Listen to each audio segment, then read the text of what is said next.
करता येत आलं तुम्हाला बाहेर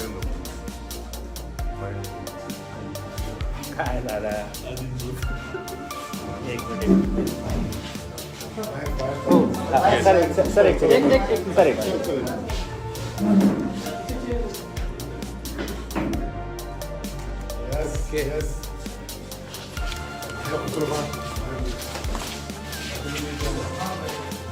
ठीक आहे हा सर झालं का सर काय मतदानाला सुरुवात झालेली आहे काय चित्र आहे बरीच जोरदार लढत आहे इथे शिवसेना भाजपची कोणतीही लढत नाही वन वे शिवसेना 28 नगरसेवक एक नगराध्यक्ष प्रचंड मताने निवडून येईल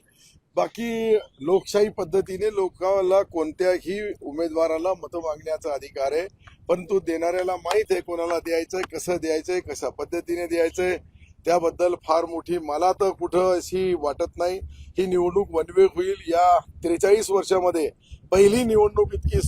एकदम सिंपल साधी आहे माझ्या माहितीप्रमाणे मी जे केलेलं कार्य त्याची पावती मला उद्या 3 वाजेला कळल तुमच्या मित्रपक्षाला एकही जागा मिळणार नाही तुम्ही युतीत आहात ना गेल्या वेळेस तुम्ही पाहिलं चुकून 2 जागा आल्या होत्या निवडून आणि 2 जागा निवडून आल्यानंतर त्यांनी कधी मीटिंग मध्येही आलं नाही काही कामही केलं नाही तर लोकांमध्ये तितकी भावना निश्चित आहे का आता यावेळेस एकदम चुपडा साफ तुमचे विरोधक असे म्हणतायत की मशीन जाणीवपूर्वक बंद पाडल्या जात आहेत एक लक्षात घ्या हे इलेक्शन प्रक्रिया हे निवडणूक निर्णय अधिकाऱ्याचं ते काम आहे ते माझा काम नाही आहे आणि याच्यावर तीच परिस्थिती इथलचा सत्ताधारी मधला आमचा पार्टनर बोलत असेल याचा अर्थ तुम्ही समजून घ्या की त्यांच्या पायाखालची वाळू सरकलेली आहे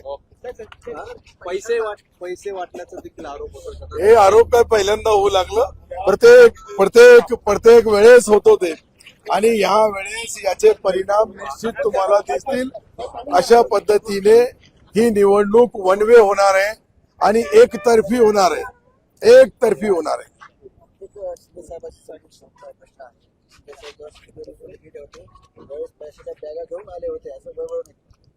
आता वैभव नाईक काय बोलले मी ते काही पाहिलं नाही परंतु मी तुम्हाला जे सांगू लागलो ही जी राजकीय परिस्थिती ज्या वेळेस निर्माण झाली त्याच्यानंतर विधानसभेची निवडणूक झाली आणि उद्धव साहेबांच्या पेक्षाही जास्त जागा आमचे नेते आदरणीय एकनाथरावजी शिंदे साहेबांनी 60 जागा निवडून आणल्या तर याच्यावरून तुम्ही अंदाजा लावू शकता काय परिस्थिती असेल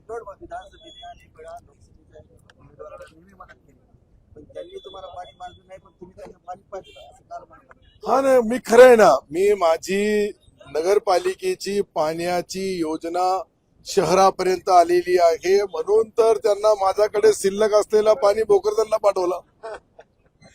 आणि राहिला प्रश्न या निवडणुकीचा तर या निवडणुकीसाठी आपल्याला नम्र विनंती आहे की तुम्ही सर्व उद्याच्या ब्रेकिंग न्यूज सकाळपासून जे निर्णय लागल जे निकाल लागल ते एकतर्फी लागतील